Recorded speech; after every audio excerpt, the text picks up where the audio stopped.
And we also found that if we focused our attention away from the detector, it's like shutting off our biofield. So it says, hey, we've got a biofield, and that biofield has this capability if we decide to use it in this way. A third experiment, this came about in the 1980s. Elmer Green at a Manager Clinic had set up what he called a copper wall room. It's a room with sort of copper wall above it and below and in front and behind, but open on the sides. And he had a whole variety of psychophysiological measurement instruments. And he would have a subject sitting on basically silica blocks, so they were well insulated from the ground, and with a magnet really over the crown. And he would study individuals. They would sort of focus on the copper wall in front of them,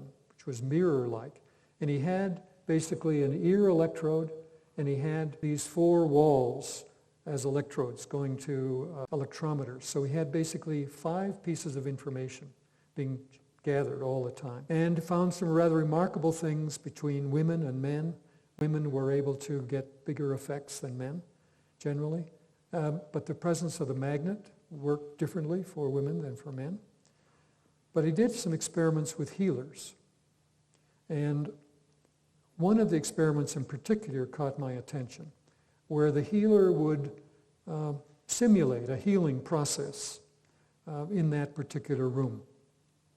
And this was just a piece of the data. This one particular healer, in a half-hour session, she generated 15 large events.